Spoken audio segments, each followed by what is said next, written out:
Hablamos de libertad, de independencia, de obediencia y de eternidad. Hablamos de esas cuatro cualidades. Ahora, hay una cualidad o una necesidad que necesitamos para que ese reino de Dios pueda seguir hasta el día de hoy, que permanezca.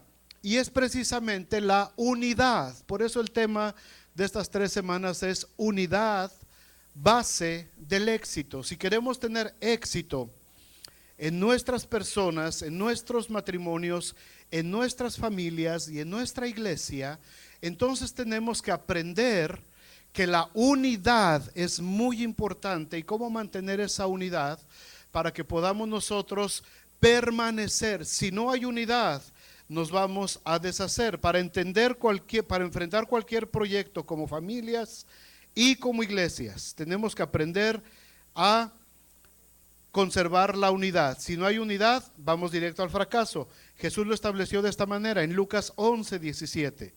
Lucas 11:17, si traen sus Biblias, las abren, les subrayan, porque ese versículo nos va a acompañar por 3 semanas.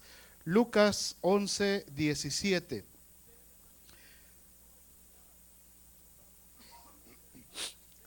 Le presentan al Señor Jesús un muchacho, una persona endemoniada, y la gente quería ver qué es lo que iba a pasar. Entonces el Señor libera a esa persona, es sano, y entonces la gente empieza a murmurar y dicen, este cuate está endemoniado porque está echando fuera demonios y tiene demonios. Y les dice Jesús, bueno, dice, si yo echara fuera demonios, si yo soy el diablo y echo demonios, pues qué caso tiene que esté haciéndome la guerra yo solito.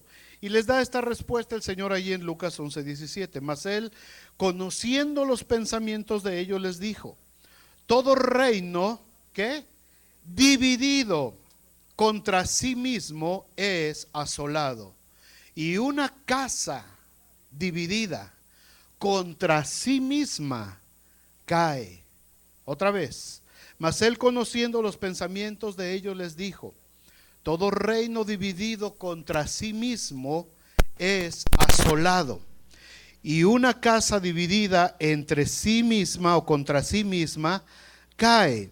En estos días, que es la llamada Semana Santa, que recordamos el sacrificio de Cristo en la cruz, es muy frecuente hablar de todos los temas que tuvieron que ver con la pasión, ¿verdad? Lo que se llama la pasión de Cristo. Y hace un año hablamos de toda una serie completa acerca de esto, de los eventos de esta semana que culminan en la muerte y resurrección de Cristo. Pero aquí es donde partimos. ¿Cuál fue el propósito de la muerte y de la resurrección del Señor? ¿Cuál fue el propósito? ¿Para qué se llevó a cabo todos estos eventos que recordamos ahora de hace 2000 años, cuando el Señor está en esa semana difícil? ¿Cuál es ese propósito? Para darnos vida juntamente con Él, ¿verdad? Dice la Escritura. ¿Para qué murió Cristo en la cruz? Para que nosotros pudiéramos vivir, para que nosotros tuviéramos vida juntamente con Él, porque estábamos muertos en nuestros delitos y pecados. Sin embargo, una vez que nos dio vida, ¿qué es lo que sigue? Ya conocimos a Cristo, ya nos entregamos al Señor, ya somos parte del reino de Dios, ya nos limpió con su sangre preciosa, y ahora, ¿qué sigue? What's next? ¿Lo dije bien? Sí, ¿verdad? Okay. ¿Qué sigue ahora? Ya nos salvó, ya murió por nosotros en la cruz. ¿Qué es lo que continúa? ¿Para qué? ¿Qué es lo que tengo que hacer? Bueno, ahora tengo que establecer su reino aquí en la tierra. ¿Qué es lo que estamos haciendo aquí? ¿Por qué estamos aquí? Porque esto es parte del reino de Dios. Estamos estableciendo el reino de Dios, y tenemos que establecer este reino, esta iglesia que el Señor ha mandado, de una manera muy especial. Y la única manera de que este reino permanezca, y ha permanecido por 2000 años hasta el día de hoy, ha sido gracias a la unidad del cuerpo de Cristo. ¿Por qué? Porque una casa dividida contra sí misma va a ser destruida. Una casa dividida, una familia dividida contra sí misma se va a destruir, se va a caer, no puede permanecer. Tenemos que estar nosotros sujetos a la eternidad de Dios. Lo hablamos las semanas pasadas. Estamos en esa eternidad de Dios, en el reino eterno de Dios, pero mientras tanto estamos en el mundo, mientras tanto estamos en esta carne, mientras tanto estamos en esta ciudad, tenemos que mantener la unidad en el cuerpo de Cristo, porque si no, el reino de Dios no puede permanecer. Lo contrario a la unidad, lo contrario a la unidad es la división. ¿Ok? Lo contrario a estar unidos es separar. Estamos unidos como iglesia. Lo contrario a la unidad que el Señor quiere de nosotros es división y separación. A lo largo de la historia, la división en las iglesias y en los hogares, en los matrimonios, ha sido un problema permanente. ¿Por qué se divide una familia? ¿Por qué se deshace una familia? ¿Por qué se deshace una iglesia? Por falta de unidad. Por falta de unidad. Hay por lo menos 3 espíritus que actúan de manera muy sutil para provocar el rompimiento de esa unidad y provocar una división. Son 3 espíritus muy peligrosos sobre los cuales nos advierte la Biblia, y si no ponemos atención, podremos pasar a ser parte de estas tristes estadísticas como familias o como iglesia. ¿Listos? Vamos a empezar a ver hoy. ¿Por qué? Porque para hablar de unidad, para empezar a hablar de unidad, primero tenemos que vacunarnos en contra de lo que rompe la unidad. ¿Qué es lo que rompe la unidad? La división. Entonces, antes de hablar de unidad y las próximas semanas de estar hablando por qué tenemos que estar unidos y cómo permanecemos unidos, vamos a ponernos una pequeña vacuna el día de hoy, ¿verdad? En contra de la división. Estos 3 espíritus que entran, vamos a verlos en el segundo libro de Samuel, capítulo 14. El primero de ellos es el espíritu de Absalón. El espíritu de Absalón. ¿Quién era Absalón? Absalón era el hijo, uno de los hijos del rey David. Era un muchacho. Muchachas solteras, las casadas, cierren sus oídos, por favor. Era un muchacho hermosísimo. Uy, las que más se emocionaron fueron las casadas. Espérense, dije solteras. Era un hombre guapísimo. A ver, pongan en su mente a su artista favorito. ¡Ay, dolor! Está bien. Por eso estoy hablando con las solteras. Ok. Ya lo pusieron. Ahora multiplíquenlo por 10 veces más guapo todavía. Era un hombre que tenía una cabellera rubia. Que dice la Biblia que cuando le cortaban el cabello, lo guardaban. Eran 30 ciclos de cabello y casi pensaban que era oro el cabello de este muchacho. O sea, imagínense. O sea, si me están viendo a mí, nada que ver. Digo, imagínense. Segundo de Samuel 14:25 dice: y no había en todo Israel ninguno tan alabado por su hermosura como Absalón. Desde la planta de su pie hasta su coronilla no había en él defecto. ¿No crees que estaba calloso de las patas, mano? Desde la planta del pie hasta la coronilla no había defecto en él. Imagínate. ¿Cómo actúa este espíritu de Absalón? ¿Qué sucedió con Absalón? Era el hijo del rey, era el hijo del gran rey David, del dulce cantor de Israel. Y esa misma hermosura y esa misma apariencia provocó un problema muy grave. Absalón no era el heredero del trono. Absalón era un agente externo a la corte del rey David. No era sacerdote, no era consejero del cuerpo de consejo del rey David, no era heredero a la corona, no tenía nada que ver en la corte del rey David. David era su padre, pero él no tenía nada que ver con los negocios del reino. Él era un agente totalmente externo, no tenía nada que hacer. Sin embargo, se aprovecha de una debilidad de su padre para empezar a meter su veneno y empezar a causar división. El reino estaba unido.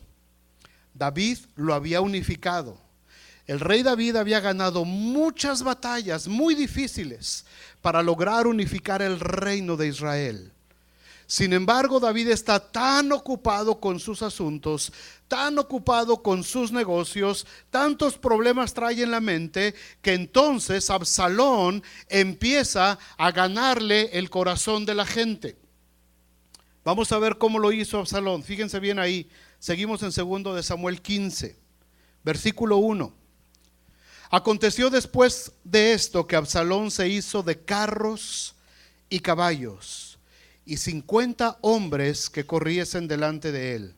Y se levantaba Absalón de mañana y se ponía a un lado del camino junto a la puerta, y a cualquiera que tenía pleito y venía al rey a juicio, Absalón le llamaba y le decía: ¿de qué ciudad eres? Y él respondía: tu siervo es de una de las tribus de Israel. Entonces Absalón le decía: tus palabras son buenas y justas, pero no tienes nadie que te oiga de parte del rey. Y decía Absalón: ¿quién me pusiera por juez en la tierra para que viniesen a mí todos los que tienen pleito o negocio, que yo les haría justicia? Y acontecía que cuando alguno se acercaba para inclinarse a él, él extendía la mano, lo tomaba y lo besaba. De esta manera hacía con todos los israelitas que venían al rey a juicio. Y así robaba Absalón el corazón de los de Israel. Al cabo de 4 años aconteció que Absalón dijo al rey: yo te ruego que me permitas que vaya a Hebrón a pagar mi voto que he prometido a Jehová. David estaba en su trono, David estaba en la corte, tenía muchos problemas, había muchos enemigos alrededor, situaciones difíciles del reino que se estaban tratando. David no tenía tiempo de atender a toda la gente que venía con problemas. Entonces David tenía gente que le ayudaba para que esa gente pudiera resolver sus problemas. Sin embargo, la gente a veces estaba inconforme porque querían que el rey les ayudara a resolver sus problemas. Entonces Absalón astutamente se va a la puerta del palacio y se sienta muy cómodamente ahí y está muy tranquilito ahí. Y cuando viene la gente, ve que va a entrar uno porque quiere ir a ver el rey y dice: hey, ¿de dónde eres? Y el otro pasa y soy de una de las tribus de Israel. ¿Y qué es lo que quieres? Pues vengo a ver al rey. Ay, pero es que fíjate que el rey no te puede atender. Es que el rey está tan ocupado que no tiene manera de que te pueda atender ahorita. Ay, pero bueno, ¿quién me pusiera a mí por juez? Yo les haría justicia, yo te haría justicia si es que yo fuera el juez.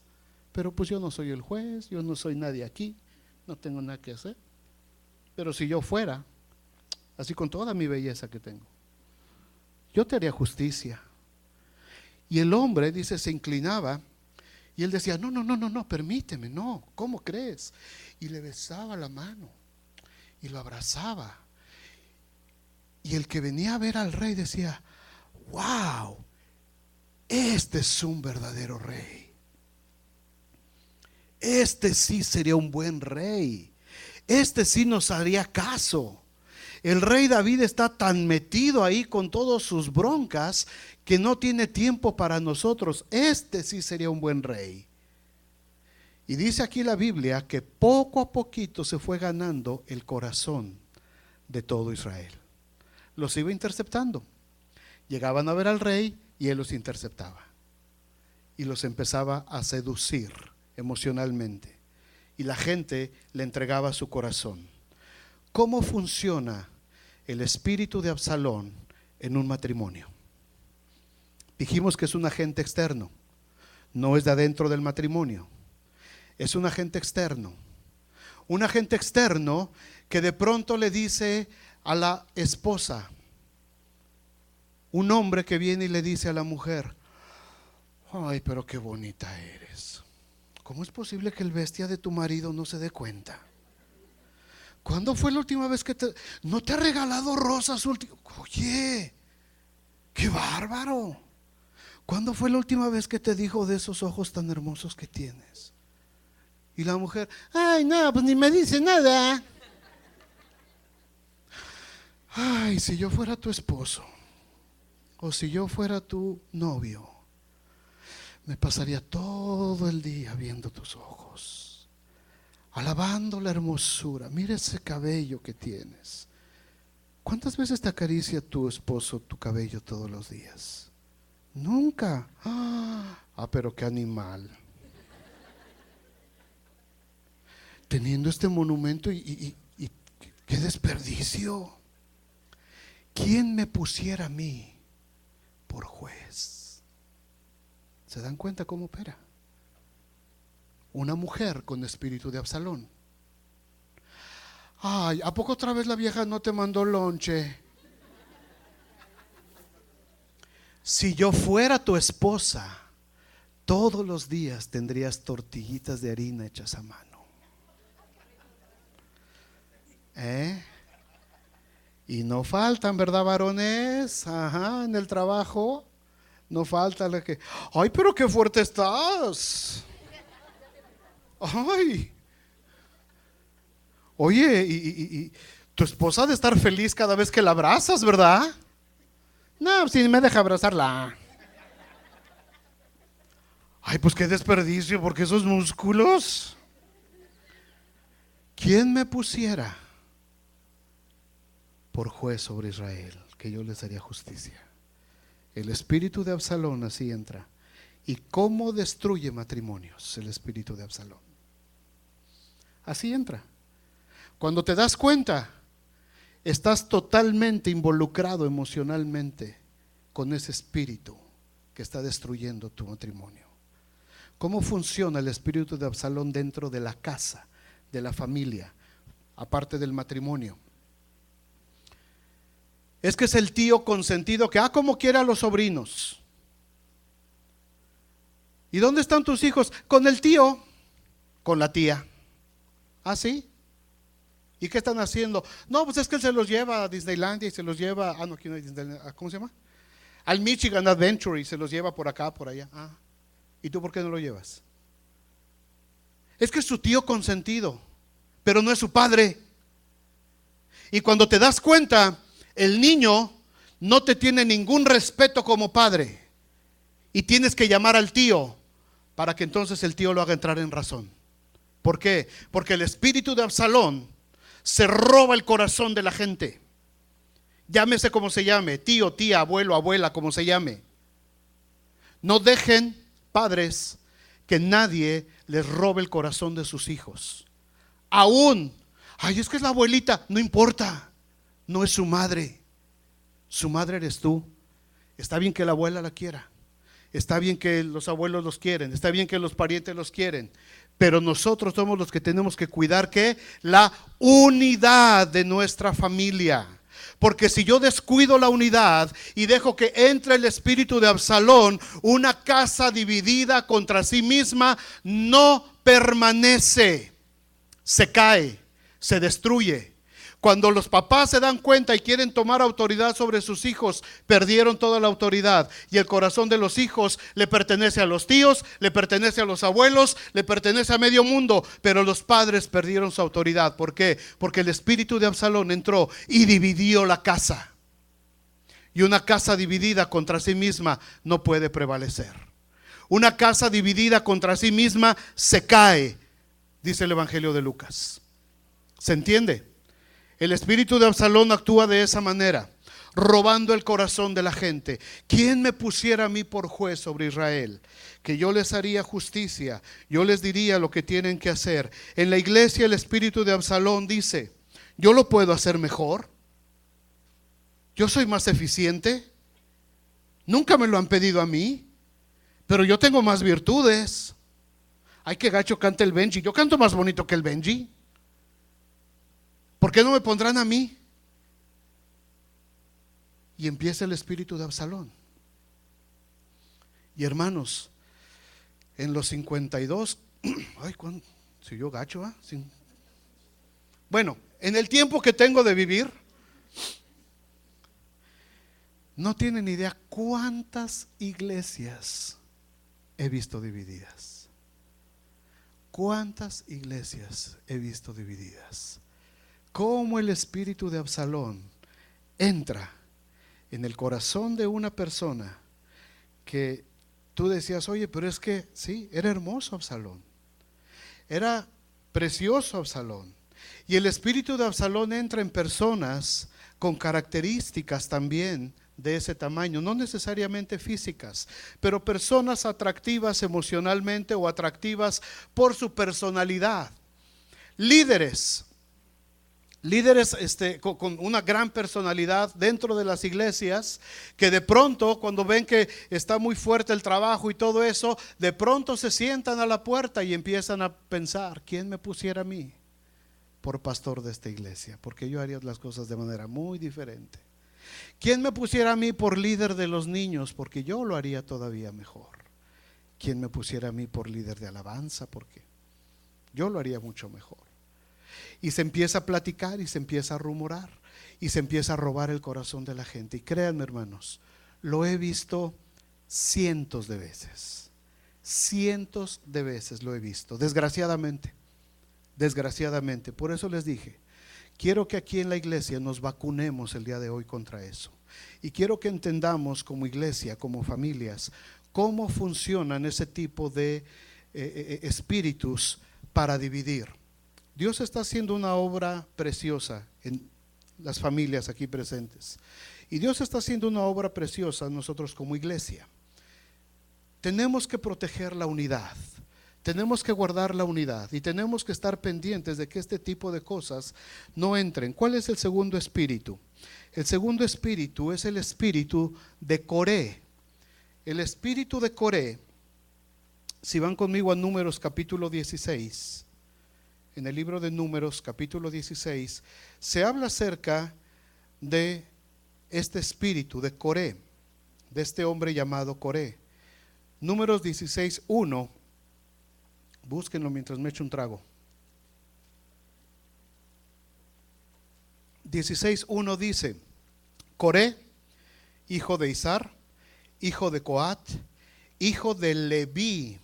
Fíjense, era hijo de la raza sacerdotal. Y Datán y Abiram, hijos de Eliab, y On, hijo de Pelef, de los hijos de Rubén. ¿Qué dice ahí? Tomaron gente. Este grupo de hombres encabezados por Coré, dice, tomaron gente, se hicieron de gente, buscaron gente. Versículo 2, y se levantaron contra Moisés con 250 varones de los hijos de Israel, príncipes, no era cualquier gente, dice príncipes de la congregación, de los del consejo, varones de renombre.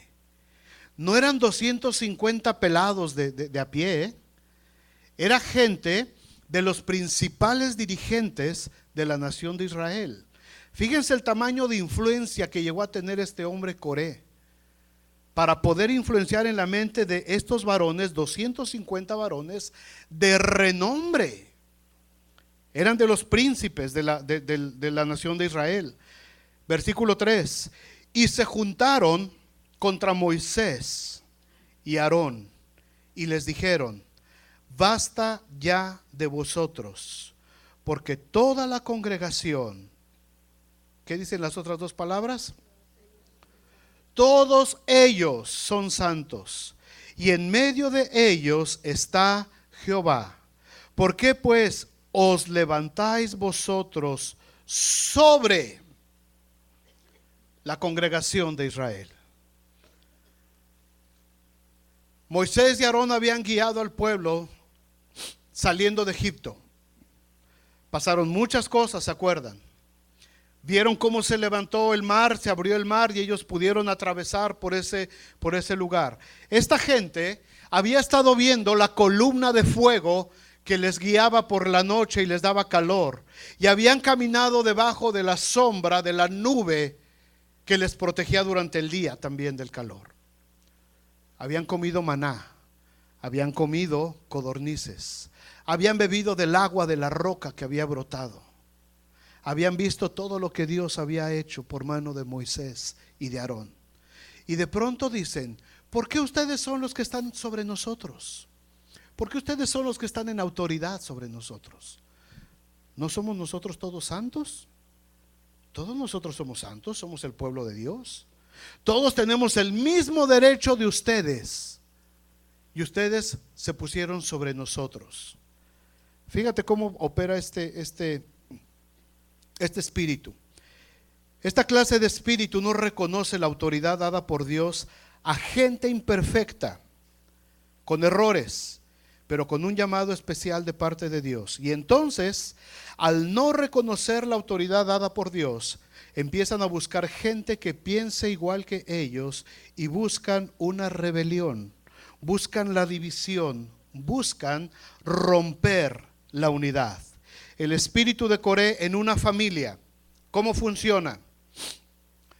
La mamá se echó un round con el papá, ¿verdad? Pelearon un poquito, la mamá y el papá. Entonces la mamá le entra el espíritu de Coré y busca aliados. ¿En quién? Ajá. Ahorita que venga tu padre, no quiero que le hables. Y si viene tu padre, le dices, y te vienes conmigo. Buscamos aliados. Vengan, hijos, ustedes acá conmigo. Ahora sí, ponte sabroso. Al revés. Hijos, la bruja de su madre les quiere hacer daño. Vénganse conmigo. Y en algunas familias, no de aquí desde luego, que yo conozco, en un país muy, muy lejano, lo he llegado a ver. Ha llegado a suceder. Espíritu de Coré dentro de una familia. Busco aliados. El espíritu de Absalón dice: ¿quién me pusiera a mí por juez sobre la tierra? Que yo les haría justicia a todos. El espíritu de Coré dice: ven conmigo. Vamos a rebelarnos, vamos a dividirnos y vamos a buscar aquí una rebelión. ¿Por qué tiene que estar él encima de nosotros? ¿Qué tiene él que no tengamos nosotros? Dice la mujer: ¿por qué le tengo que dar la autoridad a mi marido si yo también soy hija de Dios? ¿Se dan cuenta cómo opera? Y rompemos en ese momento la unidad. Este espíritu es muy peligroso en una congregación, muy peligroso. ¿Y saben dónde se da el espíritu de Coré? ¿Dónde se empieza a manifestar? En las charlas de sobremesa, cuando nos reunimos a comer, ¿verdad? Y ya comimos y ya estamos bien llenitos de la panza, con palillito, ¿no? No era cigarro, es palillito. Oigan, como que el pastor le está regando, ¿no se les hace? Y los otros, ¿a qué te refieres? Pues como que ya se está pasando, ¿no? Y de pronto por ahí otro, pues como que yo había pensado lo mismo, pero pues como que pues no digo nada. Y de pronto el otro, no, pues yo siempre le he dicho, yo siempre lo sostuve. Y empieza la charla, y empieza. ¿Y por qué lo pusieron encima de nosotros? ¿Y quién lo puso encima de nosotros? Ni modo, te tocó a ti. ¿Y por qué el Benji está tocando en la alabanza? Ah, si tiene nomás a su pura familia. Ay. A Cintia la puse yo, no la puso Benji. Para que se les quite la duda, aclarando. A Cintia y a Irma las puse yo, en contra de lo que quería Benji. Así es que Benji no metió a su pura familia. Nomás digo, por aclaración. Empieza el espíritu de Coré a buscar aliados. ¿Por qué? ¿por qué esto pasa así? ¿Y por qué pasa así? Y de veras créanme, muchachos, esto otra vez lo he visto muchísimas veces. Lo confieso, yo participé en una de esas en Ebenezer, ¿verdad? Y nos reuníamos en el restaurante de uno de mis tíos a cenar, ¿verdad? Pero qué casualidad que llegaba toda la flota, todos los coreitas, llegábamos ahí a planear el golpe de estado que íbamos a dar en la iglesia. Perdónenme, tenía yo 15 años, no sabía lo que hacía. ¿Por qué? Porque había decisiones que tomar y la forma de gobierno que había en esa iglesia era por mayoría de votos, entonces ponía votación y el que ganara más votos. Entonces los líderes, bueno, mis tíos y demás se juntaban y empezábamos a juntar gente y contábamos inclusive ahí en la cena, porque el domingo iba a ser la reunión de negocios donde iba a haber la votación, y contábamos cuántos votos teníamos nosotros a nuestro favor y cuántos tenía el enemigo. ¿Qué cabeza, no? Y decíamos, tenemos que convencer a quién nos falta, quién nos falta. No lo hacemos, no vamos a ganar. Convenzamos a la familia fulana de tal, y ya encomendábamos a alguien que fuera a hablar con la familia fulana de tal para que se convenciera también y la sumáramos acá para la suma de votos. Ya cuando llegábamos el domingo, imagínate, ¿no? La reunión, la alabanza, la adoración, la predicación, todos acá bien espirituales. Y a la hora que decían, vamos a ver cómo se va a decidir este asunto, entonces se armaban los guamazos, mano, pero, y los buenos de acá y los otros buenos de acá de este lado. Y a juntar votos y a ver, era un cochinero. Se da en las iglesias, se da en las iglesias. Y cuando un espíritu, como este espíritu de Coré, entra en una persona y empieza a juntar adeptos, se empieza a hacer el grupito. Y de pronto el grupo dice, ¿sabes qué? Ya no nos sentimos a gusto, nos vamos de la iglesia. Y viene la división. Una casa dividida contra sí misma no puede prevalecer.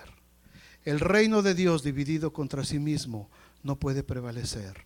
Una familia dividida contra sí misma, la madre junto con los hijos en contra del padre, no puede permanecer esa casa, se va a destruir. No funciona, no es el modelo bíblico, no funciona de esa manera. ¿Qué fue lo que sucedió? ¿Qué fue lo que sucedió con estos hombres? Para este tiempo ustedes, algunos de ustedes por lo menos, ya se dieron cuenta de que San Jorge no es la encarnación precisamente del ángel Gabriel, ¿verdad? Como algunos creían. Y ya se dieron cuenta que San Jorge tiene errores y que comete equivocaciones y que a veces le falla la paciencia y que a veces le sale el mal. Ya se dieron cuenta algunos, ¿verdad? ¿Ya les tocó? ¿O todavía no? Bueno, les va a tocar, no se preocupen, tarde o temprano. Tarde o temprano. Pero al igual yo, al igual que mi familia, al igual que toda la gente que nos está ayudando en la iglesia, los líderes que han estado aquí, todos estamos sujetos a errores, a equivocaciones, ¿verdad? Pero eso no le da derecho a nadie de empezar a decir, ¿y por qué está encima de nosotros? Porque a Dios así le dio la gana hacerlo. Punto. ¿Por qué Moisés y Aarón están? Porque ellos no se quisieron poner ahí. Si ustedes se acuerdan, Moisés y Aarón, sobre todo Moisés, fue el que más le discutió a Dios el llamamiento. No, Señor, ¿qué onda? Moisés, te estoy hablando, tú vas a ir a liberar a mi pueblo. No, no tengo tiempo, man. Todos los borregos que tengo aquí que cuidar voy a andar liberando. Moisés, tú vas a ir. No, Señor, no puedo, no quiero. Como decimos ahora, no me nace. No se me da. Moisés, vas a liberar a mi pueblo. Ni siquiera puedo hablar, Señor. Soy tartamudo. Vas a liberar a mi pueblo. Y te va a ayudar tu hermano Aarón. Ellos no querían. Ellos se resistieron. Ellos no hicieron campaña, ¿verdad? Ellos no hicieron promoción para que los eligieran como líderes de la nación de Israel. Dios les dijo que ellos lo iban a hacer. Y la gente de Coré no se dio cuenta que estaban luchando no contra la autoridad de Moisés y de Aarón, estaban luchando en contra de la autoridad de Dios, porque Dios había indicado lo que se tenía que hacer. Dios me trajo, no sé por qué, pero me trajo, ni modo. Y en oración yo he estado orando y yo sé a quién he estado invitando aquí de la iglesia a colaborar. Con errores, con fallas, con lo que ustedes quieran. Pero tenemos que ir caminando juntos en unidad. Muchos de los que están ahorita de líderes me dijeron que no querían. Y yo les dije, no te estoy preguntando si quieres o no quieres. Te estoy diciendo que el Señor me dijo que lo vas a hacer. Y muchos, y aquí están presentes algunos, no me dejarán mentir, están como que a la fuerza, pero acá están. Bendito sea Dios. Acá están. Hubo que animarles a tomar una responsabilidad que muchas veces se puede prestar a crítica. Podemos criticar, se puede prestar a crítica, pero por lo general la gente que critica no fue buena para decir, acá estoy, yo lo hago, ¿verdad? Casi siempre así es. Los que critican no son los que dijeron, acá estoy, yo le entro. Y ese espíritu, hermanos, entra, y créanme, no ha entrado entre nosotros, pero por eso les estoy diciendo, quiero que nos vacunemos desde este día, porque Dios va a hacer algo precioso en esta ciudad. Dios va a hacer algo hermoso en muchas familias más, y tenemos que estar listos porque esto va a brincar. No les digo que no va a pasar, va a pasar. Se los estoy diciendo desde ahorita, va a suceder. El espíritu de Absalón se va a manifestar en medio de nosotros. El espíritu de Coré se va a manifestar en medio de nosotros. Lo que quiero es que desde ahorita nosotros entendamos, para que cuando se empiece a manifestar ese tipo de espíritus lo podamos controlar entre todos. Si no nos vacunamos desde ahorita y si no entendemos esta situación, ¿cómo lo podemos controlar entre todos? Estamos platicando, hay un grupo de personas que se reunieron, están comiendo, y de pronto por ahí alguien empieza a hablar en contra de alguno de los líderes o algo del trabajo que se está haciendo. En ese momento cualquiera de ustedes dice, hey, tranquilo, no metamos ese espíritu ahorita dentro de nuestra iglesia. ¿Por qué? Porque necesitamos unidad. ¿Por qué? Porque una casa dividida contra sí misma no prevalecerá. Porque una casa dividida contra sí misma se va a caer y se va a derrumbar. Y lo que estamos haciendo aquí, hermanos, no es mi casa, no es mi iglesia, no es la iglesia de ustedes, es la iglesia del Señor Jesucristo, que fue pagada con precio de sangre en la cruz del Calvario. No estamos nosotros construyendo algo